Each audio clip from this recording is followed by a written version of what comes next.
আবে শালা দাঁড়া, গায়ে থু মারলি কেন? থু মারছি তো কি হয়েছে, কি করবি তুই? ভাই আমি হিসু করে আসতাছি। থু এনে আবারও থু মারলাম, পারলে তুই কিছু করে দেখা। আলা তোকে তো। ওরে ওরে বাপরে, বারের মতো ছেড়ে দাও। ওরে বাপরে,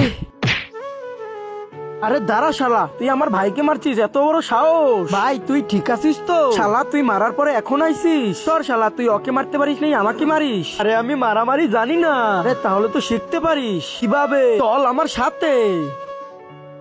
এই যে গুরুজি একটু নিচে আসুন তো। কি হয়েছে? আমার বন্ধুকে একজন মারছে, তাই ওই বদলা নিতে চায়, তাকে একটু ফাইট শিখিয়ে দাও। ঠিক আছে, আমার সাথে আসো।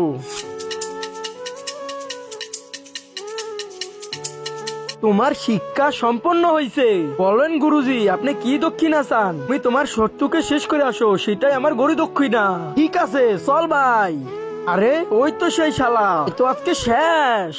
ওই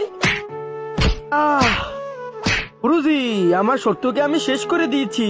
হ্যাঁ? আরে শালা তুই এটা কাকে মারলি? তো তার আগে তোমার কাছে কোনটা বেশি দামি, এক বস্তা টাকা নাকি মা বাবা? যদি মা বাবা হয় তাহলে ভিডিওটিকে লাইক, চ্যানেলটি একটি সাবস্ক্রাইব করে দিও। যদি না লাইক সাবস্ক্রাইব যদি না করো তাহলে বলবো তোমার মা বাবাকে তুমি ভালোবাসো না। আমার শত্রু গুরুজি? আরে শালা এটা আমার ছেলে, আমি তো এবার তোকে জ্যান্ত ছাড়বো না।